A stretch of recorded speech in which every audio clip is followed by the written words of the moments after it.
Hello, my name's Dr. Candice Christmas-Crumreich, and I am delighted to be with you here today. I am the Community Engagement Manager for a Health Canada-funded initiative called Support Not Stigma. Support Not Stigma provides support for people who are experiencing significant mental health and substance use challenges, who may also find themselves homeless.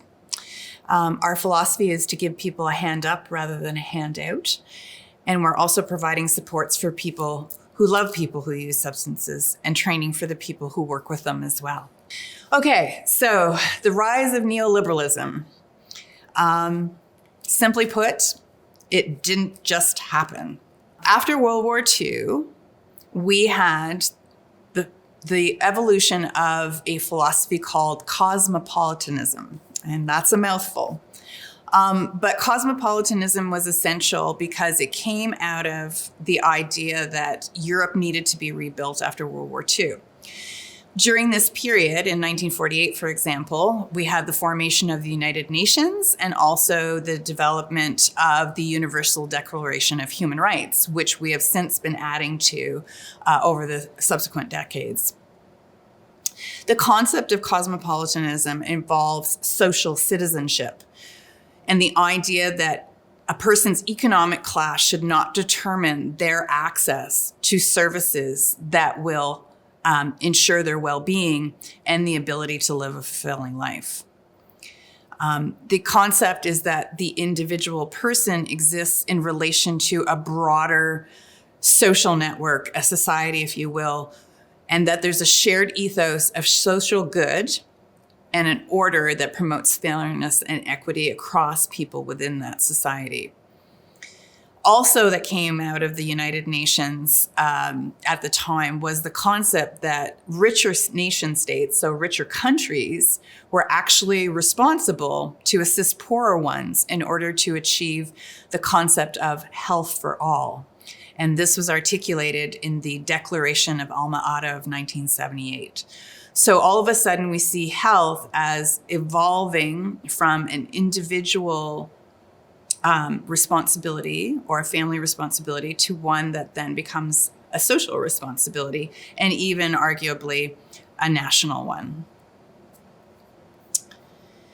Now, after World War II, we also find that the economic policies, certainly of North America and of Europe, are changing quickly.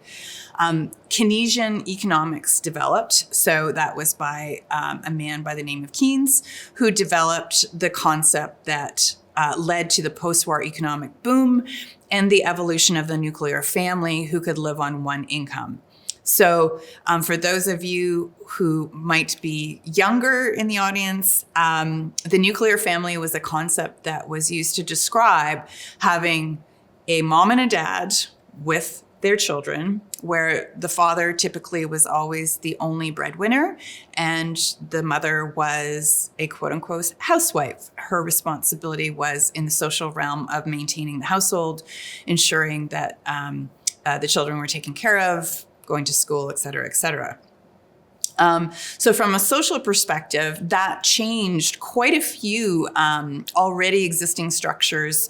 For example, the idea of an extended family. So we see all of a sudden people living in single dwelling homes, just mom and dad and their children, as opposed to what had previously been the case of maybe having multiple family members, oftentimes grandparents living as well with the couple and their children. And again, we see that housing itself became more unit-like. We had the single dwelling family home that became a thing. And we also had the evolution of the suburbs. So with this, we had massive investment in infrastructure projects like highway building, et cetera, which created high employment.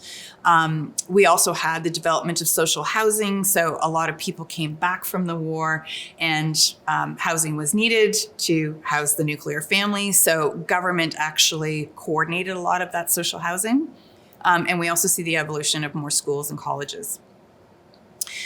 We also see the evolution of the social welfare state. So meaning when we talk about the social welfare state, we're talking about how government will take tax dollars and then redistribute it through the population through social programming.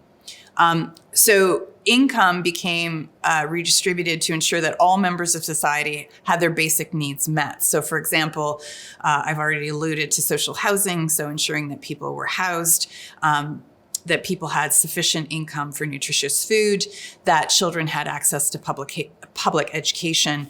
This all became a part of the broader Keynesian economic structure post-war.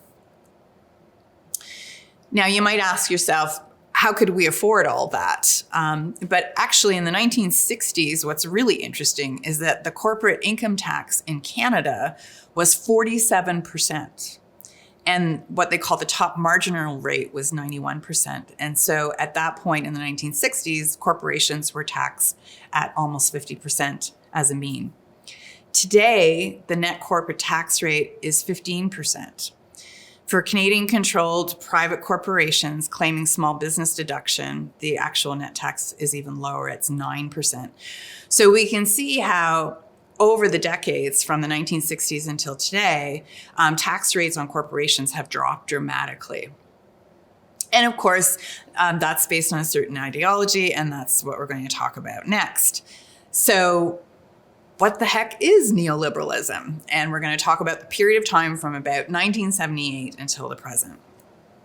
So neoliberalism is a set of economic and social policies involving a few things. One is the deregulation of financial markets and corporate operations. Two is the dismantling of social safety nets and organized labor. Three is the commodification and the privatization of caring work. So this includes the care of children, persons with developmental disabilities, the sick and infirm, and the elderly. Fourth, we have the individuation of all aspects of life, including health. And finally, we have the lowering of income tax and corporate taxes paid for us through cuts in public spending. Now, that's a lot of information, and I'm going to be speaking about all of those issues as the presentation wears on. But I guess I put this at the beginning to show that it is the process of neoliberalism was a process that actually touched on every part of our lives in terms of social and economic processes. It was well thought out, and over time, this agenda, the neoliberal agenda, was actually realized. Sowing the seeds of neoliberal global domination started again in the late 70s, but in particular in the early 80s, where we see the transformation of neoliberal ideology into political economies. So this really took root in the Commonwealth countries. So in the United Kingdom, where in 1979, Margaret Thatcher was elected, and she was part of a conservative government there. In 1980, in the United States, we see the election of Ronald Reagan, again, a Republican, so a conservative politician. And in Canada, we had the election of Brian Mulroney in 1984, and Brian Mulroney was a member of the then Progressive Conservative Party of Canada. In Australia and New Zealand, we see this to a lesser degree because, for example, Labour governments are quite strong in those countries. And furthermore, a really important point is that New Zealand moves from the Westminster form of governance, which we have here in Canada. That's our electoral system, which you've probably heard called first past the post. New Zealand adopted in 1993 what's called mixed member proportional representation. And so they have a form of governance that is much more based on the individual that you're voting for as opposed to necessarily the party you're voting for.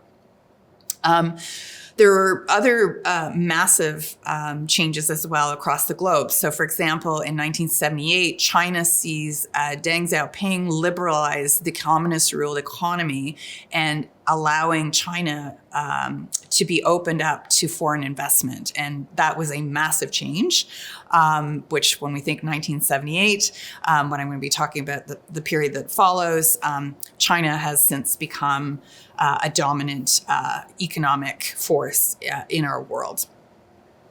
The United States, the Federal Reserve, led by Paul Volcker in 1979, started economic policies to fight against inflation. And in order to do this, they invoked a policy called liberating the markets. And what that essentially meant was that governments became less and less able to, I guess you could say, balance out some of the irregularities that we can see in a market-based economy. And the International Monetary Fund, the body that actually at the time was overseeing global economic policy, followed with what they called austerity monetary policies across the world. And so this again was in this idea of fighting inflation, because in 1979, we were in an oil crisis because OPEC, the group that leads the Middle Eastern oil-producing countries, decided to quite literally turn off the tap. And so North America and other countries that were highly oil dependent found themselves with high inflation happening. And so if we think about what's happening in Canada right now, it's not dissimilar. So the International Monetary Fund started implementing austerity monetary policies across the developing world, and that had some pretty devastating effects. So I've sort of mentioned neoliberal philosophy or worldview. This is really important. This worldview embraces individualism and exceptionalism rather than a commitment to health for all. So I originally spoke about what had happened with the United Nations after the war, and we had the Declaration of Alma-Ata for health for all that was embedded in the United Nations doctrines. We now see this worldview pushing quite strongly against that particular philosophy. And with that came institutional frameworks that embedded those philosophies. Those institutional frameworks prioritized private property rights, free markets and free trade. So, for example, in 1989, we had the negotiation that led to NAFTA, so the North American Free Trade Agreement between Canada, Mexico, and the United States. There were structures and functions also designed to protect the framework. So, for example, we see increased expenditures in things like military, defense, and police. With this came this concept of what Ulrich Beck describes as the risk society and a culture of fear. And so all of a sudden we find ourselves in a situation where citizens are often reflecting on things like crime rates and so on. And the answer to that is to invest in more policing, for example. There were also legal structures to protect property rights and access to markets. So here is where we see a massive change in corporate law, for example. So what would end up happening over time is that eventually corporations at this point have more rights than a human being does. Corporations also have massive financial structures behind them to support their rights. And so even where we find ourselves in situations where, and couple that with free trade agreements, say Canada didn't want American milk coming across the border, for example. Because of our free trade agreements and then the pressure of corporations who might want their product coming across the border, Canada itself might have a very difficult time of being able to basically exercise its sovereign right to decide what's good for its own people. There was also what is called the creation of markets from the commons. So the commons is an important concept. The commons dates back to really, medieval times in Europe, where people were sharing certain resources. So this would include water. This would include rangelands for agriculture, for animals. It includes fishing. It includes the climate that we live in.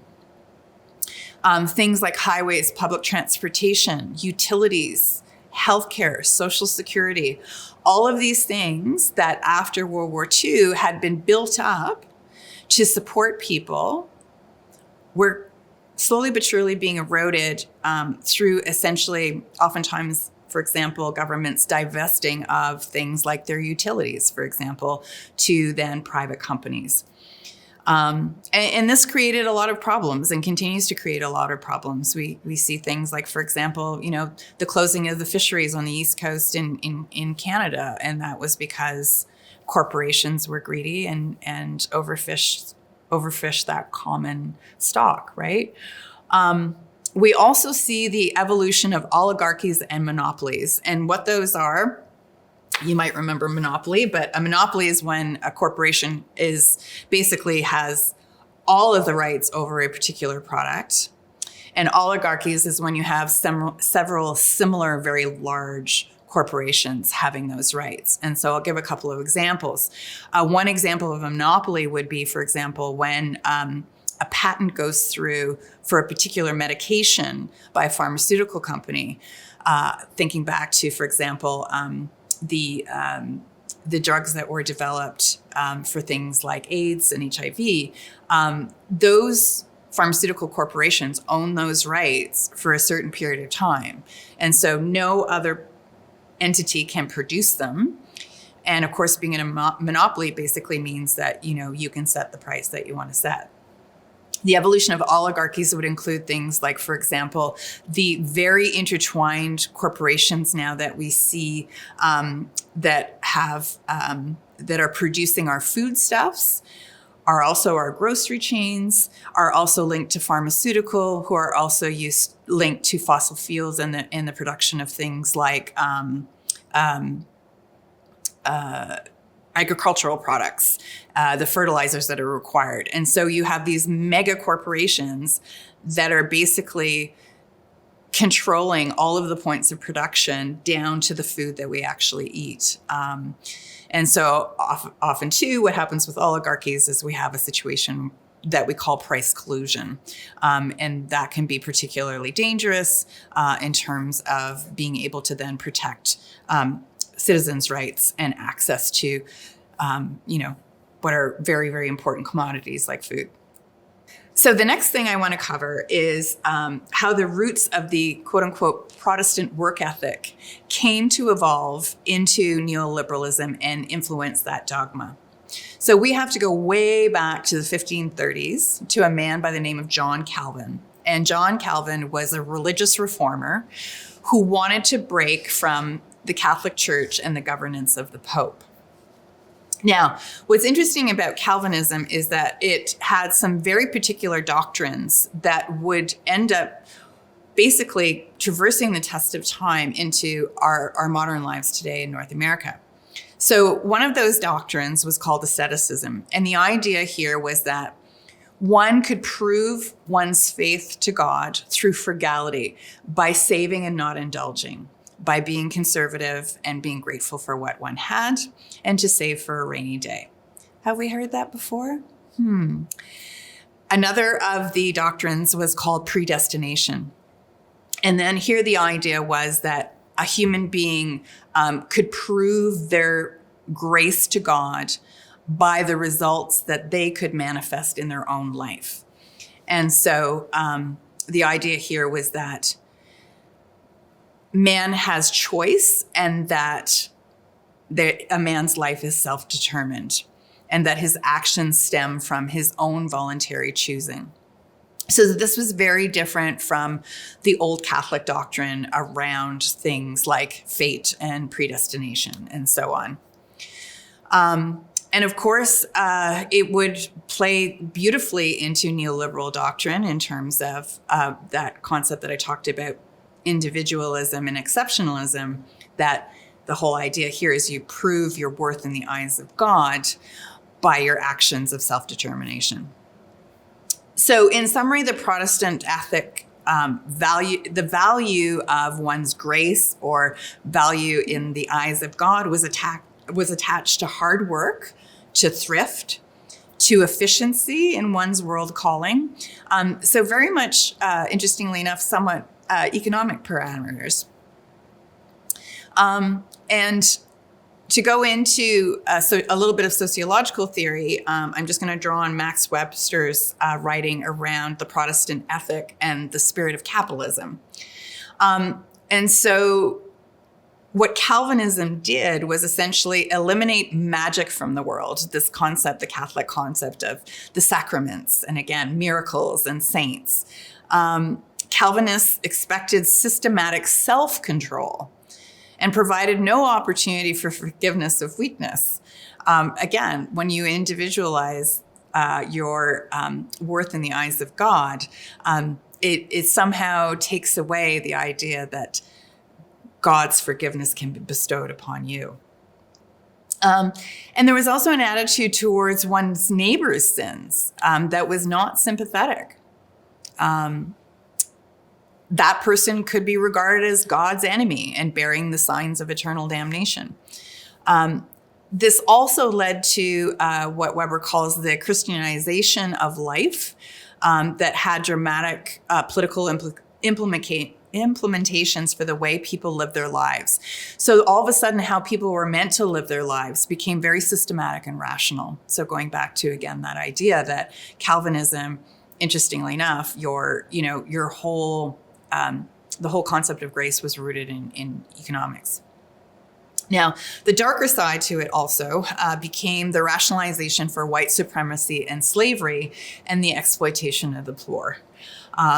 So again, Calvinists were, people of typically British descent or the British Isles who were white, who were able to use some of these concepts around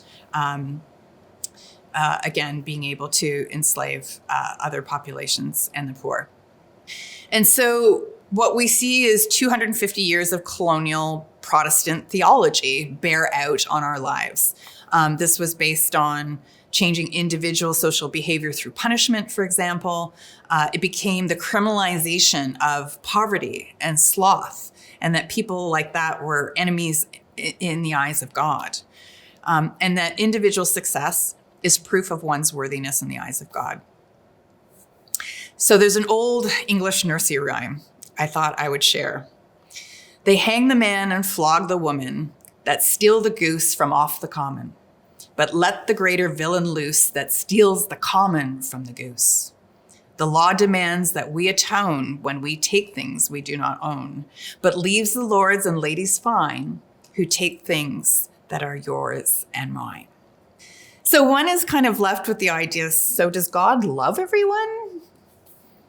This is even reflected in how we create knowledge today in science. So for example, if we look in health research, of which my PhD is in health policy and equity, some lives are exposed as a series of risk factors to be addressed, while other lives are protected. For example, we do not investigate wealth as an individual pathology in the same way that we explore poverty as an individual pathology. And poverty, quote unquote, has long been investigated as a social problem, while wealth has not. And going back to this concept of individual success as being proof of one's worthiness in the eyes of God, we see normalization in the creation of knowledge. In research, some lives, as I said, are exposed as a series of risk factors, and other lives are protected. So we might draw conclusions to that, for example, in the way that we even explore drug use and substance use, where oftentimes the narratives that we see, people who are racialized, are often pathologized with respect to substance use, while as strangely enough, white people who use substances are not persecuted in the same way. So when I talk about how some lives were exposed as a series of risk factors, we see that other lives are protected. And certainly when it comes to substance use, we see in the case of marijuana, for example, and how that was legalized here in Canada, it was really white males of privilege who were using cannabis and wanted those rights entrenched. Meanwhile, we saw so many racialized persons incarcerated for simple possession of marijuana. So that's one of the darker pieces when we think of how knowledge is created, both in research, but then how it plays out in real life. Now, I'm going to move to the economic recession of 2008 and the social unrest that created, because we really find ourselves still in the spiral of that in 2024. We can harken back to the economic recession of the early 1990s, where we saw the first drastic cuts in social welfare under neoliberal ideology. And as I alluded to, that ideology stated that nation states, i.e. the government, should not interfere in the private lives of individuals, nor should it interfere in the functioning of markets. This period also ushered in a lot of offshoring of manufacturing from North America to Southeast Asia, China in particular, which led to a massive loss of manufacturing jobs and erosion of the middle class. And of particular interest to the homelessness sector is the state's retreat from providing institutional care of people with developmental disabilities and/or significant mental health issues, as well as the divestment from social housing. So you might recall in the 1960s and 70s, there was a massive investment in social housing. We had things like different forms of state-supported, here in Ontario, we have the Ontario Disability Fund, we had unemployment insurance, et cetera. Slowly but surely, those were eroded. So I'm going to start talking a little bit about deinstitutionalization, because that has a massive impact on the demographic that we're talking about today, which is people who often have significant mental health challenges, may have developmental disability challenges as well, and couple that with substance use. So in terms of deinstitutionalization, persons with developmental disabilities had been institutionalized since 1876. We had special asylums, quote unquote, for folks who had developmental disabilities. And of course, in the early days, developmental disabilities were often lumped in with mental health issues, which at that point, we didn't have the sophistication in terms of diagnostics we have today. But for example, there was a place in Aurelia called the Asylum for Idiots, where doctors counseled parents to send their children should their children not be able to function at a quote unquote normalized level in school. And really, these institutions were designed to, first and foremost, shelter patients from the stress of everyday life that they couldn't cope with.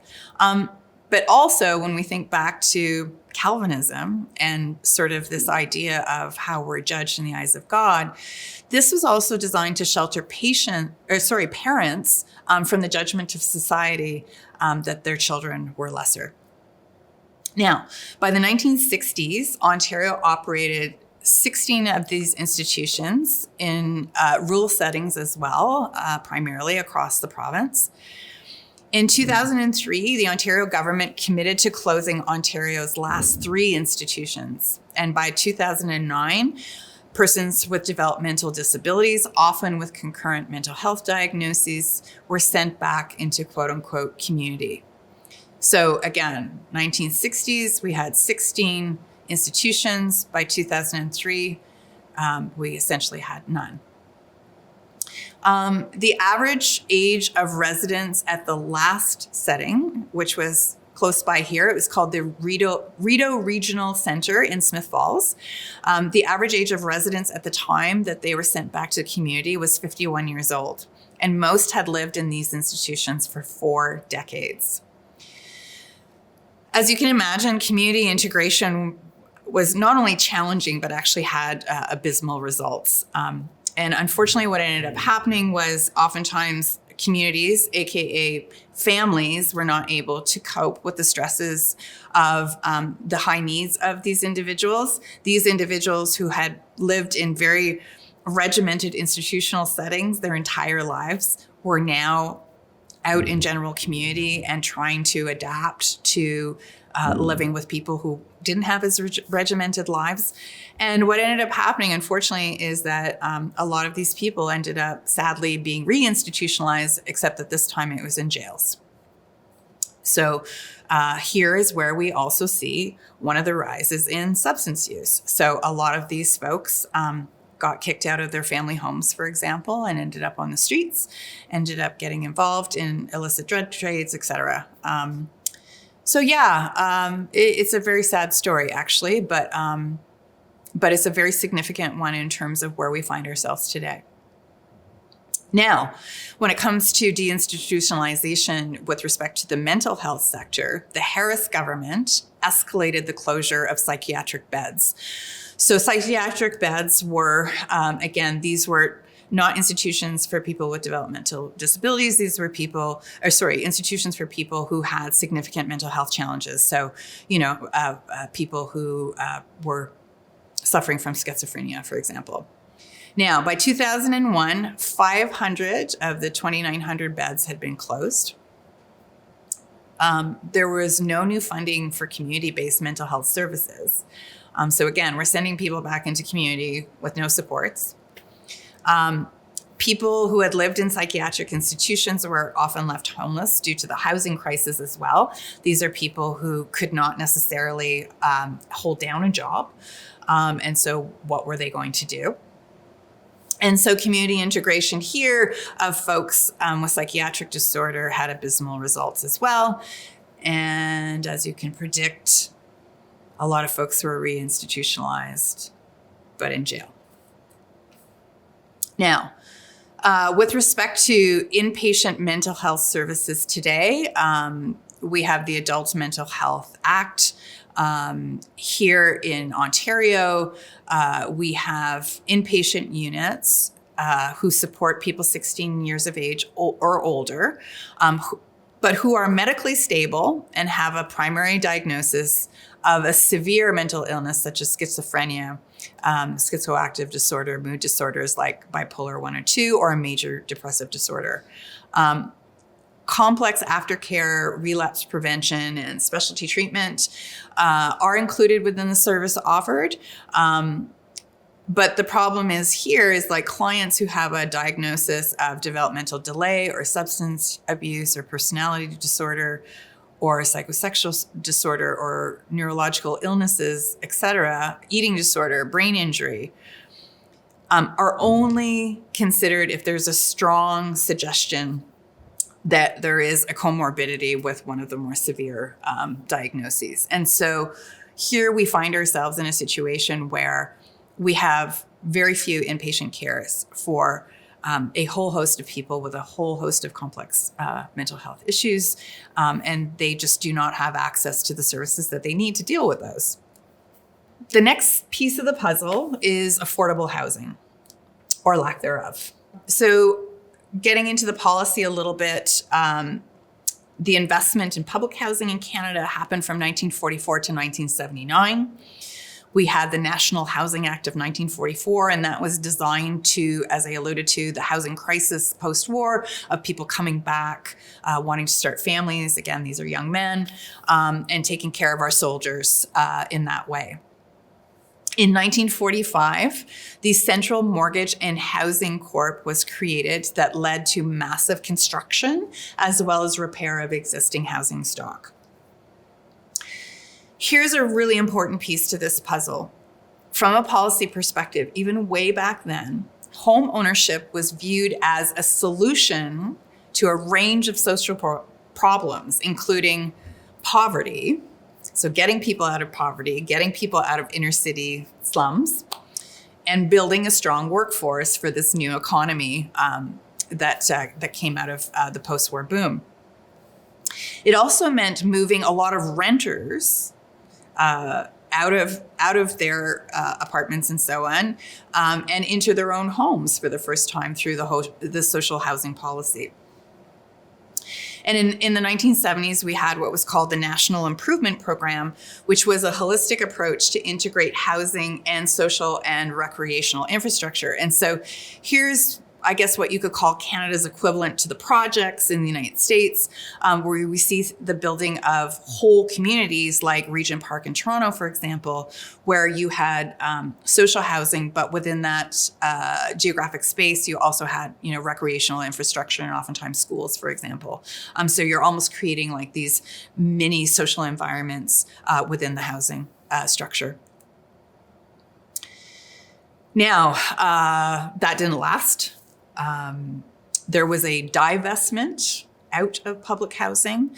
The neoliberal shift from public housing and the downsizing of the welfare state led instead to redevelopment and also what we call gentrification. So because now the government was no longer necessarily investing in either creating new housing or redeveloping existing stock, we now find private corporations coming in to fill that vacuum. And so in neighborhoods, for example, that might have been quite derelict for quite some time because inner cities where folks were moved out of their apartments and into the suburbs, into public housing as well. We find entire corporations going in and like basically changing entire neighborhoods and upscaling the housing there, which one would intuitively think is a good thing, except that with that came the increase in housing costs. And so a lot of people who previously might have lived in those neighborhoods, quite frankly, for decades with their families, found themselves pushed out. In 1995, Harris, again, created a freeze on all new building of public housing. So public housing was a no-go from that point forward. And we had instead this prioritization of urban revitalization that targeted neighborhoods in need of a new life. And here again, we see this ideological vision of social and moral order coming into cities, right? So we can think back to even the concepts that we were talking about under Calvinism, that these derelict places needed to be revitalized, but it ended up being the private sector that did that. And quote unquote, appropriate policy choices usually favored developers. It also constrained the public in terms of participation in decision-making around what would happen to neighborhoods. A great example of this is to see Kingston's plans for gentrification of Rideau Heights in the Inner Harbor. There was some public consultation done, but in the end, most people who participated in that particular political process felt like their voices really had been drowned out in favor of private developers. So we're going to take this one step further in terms of what I now describe as the war on the poor and the unfortunate. Some of you would be old enough to remember the Mike Harris Common Sense Revolution from 1995 to 2002 here in Ontario. What the government did was convince folks that social programs were not only unaffordable, but they were wasteful. And again, harkening back to this idea of Calvinism, and that poverty was the result of personal deficiencies, not social deficiencies. The minimum wage was frozen at $6.85 an hour. Unemployment rates were cut by 21.6%. And not only were EI rates cut, but the Harris government implemented what we call workfare programs. So what that meant was if you couldn't prove that you were looking for work, your benefits could be taken away, or you could then also be like basically thrown into some kind of a program, essentially, potentially against your will, because if you wanted to maintain your rates, you had to participate in whatever the government could come up with for you. Social assistance programs across the board were reorganized. So in that process, and this is also very, very important to think about when we think of who do we talk to about the social programs and the social problems that we're facing, what level of government. Under Harris, Responsibilities were downloaded to municipalities in 2 programs, those being Ontario Works, which was the Ontario and still is unemployment insurance program, as well as ODSP, which is the Ontario disabilities program that funds folks who aren't necessarily able well-bodied to be able to work full-time. In 1998, the Tenant Protection Act was eased and rent controls were eliminated. Furthermore, there was a neoconservative platform of tax cuts to corporations and to the wealthy. And so here, I don't think using the word war on the poor and the unfortunate is a metaphor. We have seen that happen. We have seen that happening in our communities now, where without rent controls, for example, rents are just skyrocketing, and we are now seeing anyone who's on a fixed income. So whether you're on Ontario disability or perhaps you're a senior on your CPP, rents are just so high now. Those programs are not keeping up in terms of people actually having an adequate wage in which to live. Now, it's not just poor people. It's not just the unfortunate. Neoliberalism has led to the erosion of the middle class. As I've alluded to, manufacturing jobs were lost overseas. So, for example, here in the community of Kingston, we had 2 major employers, Alcan Aluminum Products and DuPont Manufacturing, where the actual manufacturing went overseas. We still have engineering and some of the more white-collar positions here in Kingston, but hundreds and hundreds of jobs were lost and not to be replaced. We had wage stagnation with the erosion of labor, so unions and union activities were curtailed. We had rising inflation. We are feeling that right now with the COVID hangover. There's rising household debt and vulnerability. And also post-secondary investment is not equal to decent employment. So I challenge you to go out and ask your barista if she has a master's degree. In this city of Kingston, it's quite possible she does. So some of the things that we thought were going to lead to success, especially for young people, are not panning out in the ways that are sustainable. Again, I think we're at a point where we have to look at the sustainability of our society. So if young people are leaving university and not necessarily finding jobs that will actually be able to fund their access to housing, and eventually what would normally be a progression to being married, having a family, et cetera, we have to start really thinking about some of these processes, things like rent controls, for example. When we find ourselves in a situation where someone like my own father, who was an engineer, paid into CPP all of his life and finds himself in a situation where CPP is not going to be enough for him to live comfortably in his retirement, we need to start looking at some of these systems. Now, there is another interesting evolution that happens along with neoliberalism, and that is that charity will pick up the slack. So we've all heard about the not-for-profit industrial complex, but we have this massive bloom that happens starting in the 1980s with not-for-profits that are designed to deal with everything from food security to house building. And the idea that charity will pick up the slack actually has its roots with bourgeois wives and the 19th century industrialists in North America, as well as in Europe. Frederick Engels speaks to this. It's a scathing depiction of the bourgeoisie's self-serving charity towards what he describes as his victims. And I'm going to read this passage because I think he really summarizes it in such a brilliant way. And this book is from 1845, and it's called The Condition of the Working Class in England.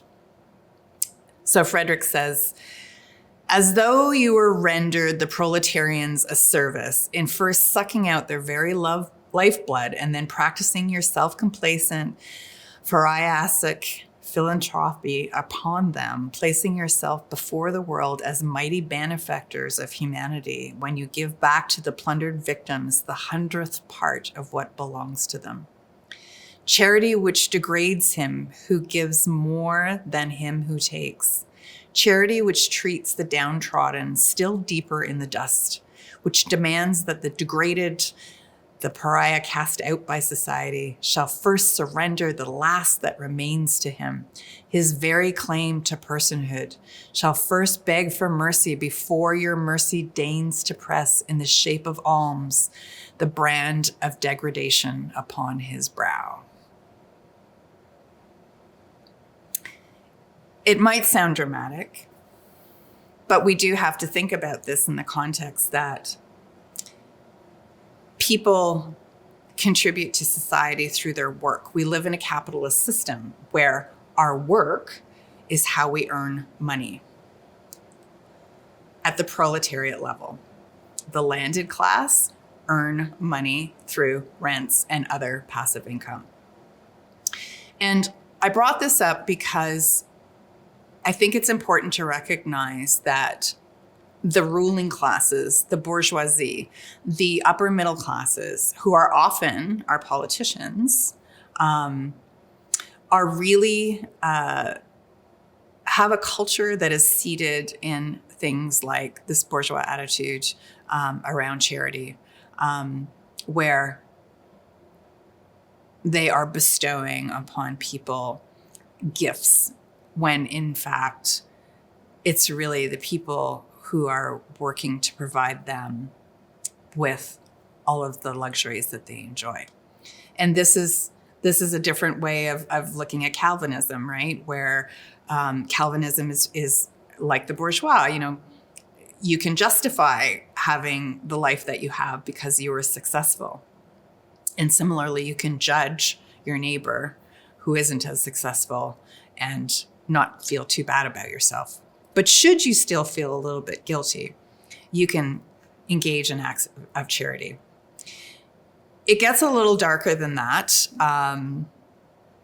in that today's not-for-profits are oftentimes mediating institutions between often very marginalized people and the welfare state, or the lack thereof. So marginalized people being people of very low socioeconomic status, people who may be racialized, and then again, this lack of the welfare state, lack of government, even willing to distinguish the fact that these folks from the get-go, just based on who they're born to in the world, will find themselves at risk of continuing to experience those types of prejudices throughout society. Neoliberalism has also eroded the not-for-profit's ability to bring the voices of marginalized people into policy dialogue and function as change agents. In the 1980s, I mean, there were a lot of wonderful movements, and there still are. Médecins Sans Frontières, so different organizations that are really working from a grassroots level in terms of taking the needs of the people that they are helping and bringing them to the table in terms of even identifying what those needs are and what to do with them. Other organizations, not so much. And so we see a few things that happen here. One is what is called the professionalization of the not-for-profit sector. This could be called a form of colonialization. What this, for example, might entail is instead of using peer supports for people to support people on the streets who use substances, peer supports are people within the community who may have experienced substance use in the past and challenges, but have turned things around and are willing to give back to community, but they might not have a university degree. And yet, in order to work for example, a mental health service provider, that may be a requirement. So there are barriers that get put into place in the professionalization of not-for-profits. There is managerialism, which is using business-like models of service that are more efficient. However, again, they don't necessarily bring forward the voices of those in need into what they do, particularly with respect to accountability.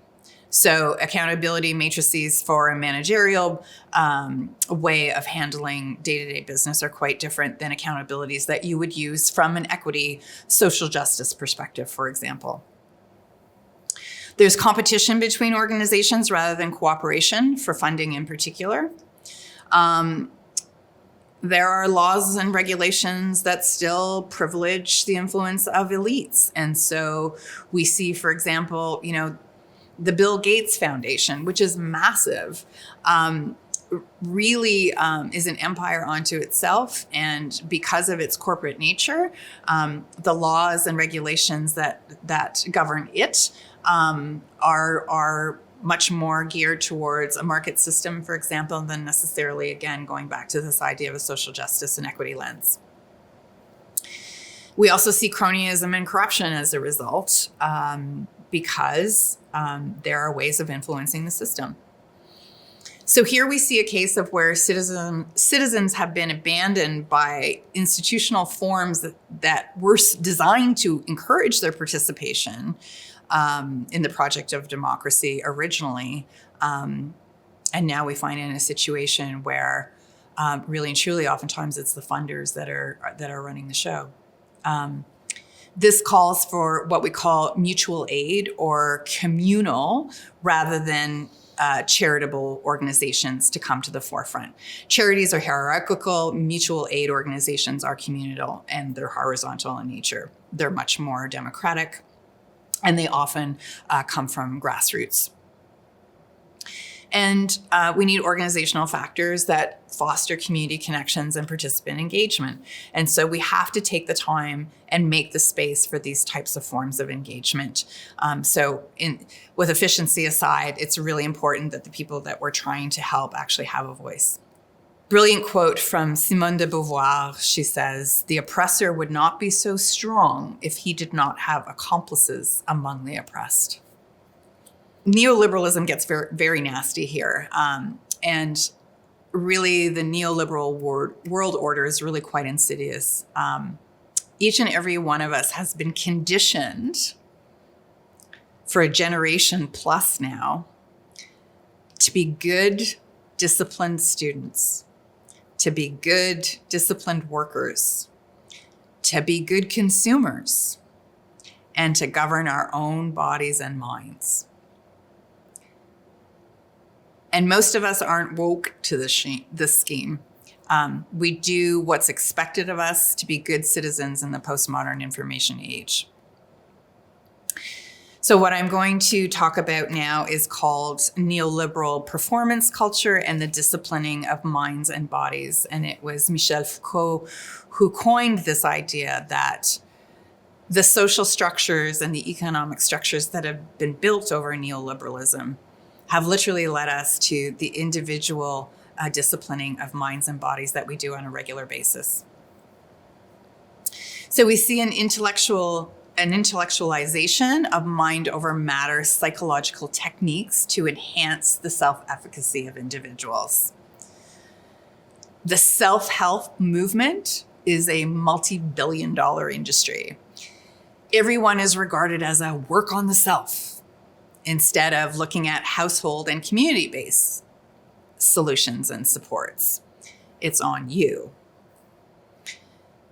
Foucault says the state needs to, quote, continually create, maintain, and frame the concept of individual liberty, often within the language of choice. And choice is tied to individualism and the market. It leads to an internalization of societal norms, which, as Siegel says, quote, entails a self-imposed discipline by which individuals force themselves to be normal and avoid the abnormal. A classic example of neoliberal performance culture is the quote-unquote obesity epidemic. The societal norm is one of thinness, which is not always a sign of health, by the way, if we consider the rising eating disorders in modern society. But the US market size measured by revenue of the weight loss service industry is $3.8 billion. Stressing over your weight is good for business. The next big piece to this is what's termed by Peter Conrad as the medicalization of society. Over time, Western conceptions of mental illness have been based on individual deficit and deviance. The DSM-5, which is the manual that is literally used by all of the disciplines, so psychiatry, psychology, etc., outlines in great detail what this entails. And these are the deviations from norms of physical and psychological functioning that are then deemed to be diseases to be treated, often by pharmaceuticals.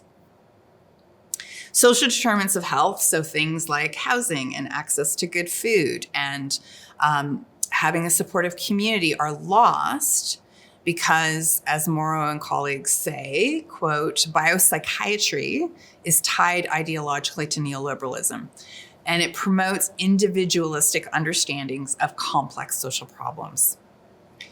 We have seen over these past decades a move away from talk therapy and getting to know the root of the patient's suffering to the adoption of, quote unquote, medical management by psychiatry in partnership with Big Pharma.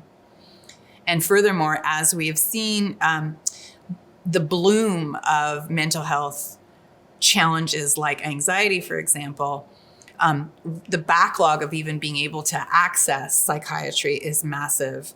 And so now we see family physicians and primary care being the primary access point to, again, this medical management of what can be very complex mental health situations, sometimes in perpetuity. And to just give an idea of like how big this is, the first DSM edition in 1952 listed diagnoses for 106 mental disorders. The DSM-5, released in 2013, has 265 diagnoses, and that's not including modifiers. So in this period, we have seen the jump of it's more than doubled. And this curative focus on the individual with mental illness is problematic when we consider that many of the sources of wellness are relational, supportive relationships, and collective. The social determinants of health at the community level determine the allocation of resources, and they shape these opportunities for individuals. And what's happening is that people are suffering. We have high rates of depression and anxiety in Canada. It's at an all-time high. A recent survey by Statistics Canada in 2021 indicated that 1 in 4, so 25% of Canadians 18 and older, screened positive for symptoms of depression, anxiety, or post-traumatic stress disorder, which was up from 1 in 5 pre-COVID. Unemployment and business losses from lockdowns has put tremendous strain on people who, as individuals, are expected to make things work after CERB was terminated. And now we have people trying to pay back CERB. So I'm not going to get into huge detail on this, but this is Maslow's hierarchy of needs, what it is to be human. And at the very base of that is breathing, food, water, the physiological needs of the human being. And so I bring us back to that idea of the commons, the air you breathe, the water you drink, your access to food. Next is safety, which is the security of body, of employment, of resources. So again, having the means to live a healthy life. And then it goes up through love and belonging, esteem, and finally self-actualization. But we find ourselves in a situation, again, where I've spoken about how the poor and the unfortunate are quite downtrodden, but also the erosion of the middle class. How can we make ends meet? How many of us are one paycheck away from potentially losing our housing? How many of us are one dramatic life event, whether it be divorce or a parent with an illness or a child with an illness, away from losing our jobs? Household debt to income in Canada averaged 135% from 1990 until 2022. It's now reached an all-time high of 182% in the second quarter of 2022. Staggering statistic, only 30% of Canadian families are debt-free. We're all slaves to the machine. So I'm going to speak very briefly to classism in Kingston because it's important in the context of where we live. But Kingston is a storied British military town with 3 centuries of military history. It is in a strategic location where the St. Lawrence and Cataraqui rivers meet at the mouth of the Great Lakes. Back in the 1800s, Her Majesty's Royal Shipyards, the Princess of Wales' own regiment, and Fort Henry National Historic Site were built here. And today we have, again, from our military history, we have the Canadian Forces Base Kingston here, as well as the Royal Military College of Canada. Kingston was a really important site for heavy manufacturing from the 1800s until the 1990s, but it created a geographic class divide. So the working classes lived north of Princess Street, or Old Highway 2, which dissects the city east to west. You'll see Irish Catholic graveyards in Kirkpatrick Street. This is a testament to all of the Irish Catholics that were lost in the building of the Rideau Canal. Meanwhile, white-collar professionals and capitalists, who are often Protestant, lived to the south. The mansions built by 19th century industrialists along the shores of Lake Ontario are magnificent. And the term, quote unquote, north of Princess still has a negative connotation associated with poverty and crime. In Kingston, we have 6 penitentiaries, not 1, not 2, 6. This calls for a specialized workforce of guards, counselors, and administrators. But what also happens is we end up with families of the incarcerated moving to Kingston and settling in the city. We also conversely have released inmates who come from other communities across Canada that have no network of social supports here when they leave prison. And both of these factors create their own social problems. So I'm just going to show you the income inequality in Kingston because it's really quite peculiar. Income inequality in Kingston and intergenerational poverty have been here for a long time. But if I look at statistics from 2018, we see that 9.7%, so almost 10% of households were earning a household income of less than $20,000 per year. And sadly, 1 in 6 children and youth aged under 17 are living in low income. Also in 2018, 10% of Kingston youth were not in education, employment, or training. Ergo, we call them NEET youth. So 10% of our youth are just not engaged in our social structures. And 30%, a staggering third of children, were entering school with low scores on early development indicators. 41% of our population, or 2 out of 5 people, are living at the poverty line. It begs the question, how many people would have been working in manufacturing jobs if they were still here? Meanwhile, on the other side of the spectrum, a whopping 1 in 5 is making over $100,000 per year. And if we think about the statistics I just quoted, only 30% of Canadian families are debt-free. 34% of Kingstonians make over $80K per annum, which seems to be the cutoff of, quote unquote, making ends meet. There was a slogan in the 80s, and I was a teenager at the time, that said, "He who dies with the most toys wins." And it was a poster with a stable of beautiful sports cars. There is nothing coincidental about the neoliberal world order. We have been conditioned to compete rather than to cooperate. And I think we're at a point now where we need to stop relying on the compassion of individuals and instead start to build compassionate systems, because our systems are what are failing, not individuals. If we look at nature, nature works through symbiotic relationships, compassionate relationships, collective relationships. We should too. But there's a lot of fear and misery out there. But together there is a way. And the North American way and the neoliberal way isn't the only way to live. There are other examples of different societies with different models in the world, like the Nordic model in Scandinavia. But even if we look at countries like Germany, for example, where there's proportional representation, where citizens have a voice, we have strong economies, we don't have the fear and the suffering that we have in our country. Our children are beacons of inclusivity today. And I'm just so motivated by their concern for each other and for the planet. And that's something we need to foster. And so I think we need to push against this neoliberal myth of normal.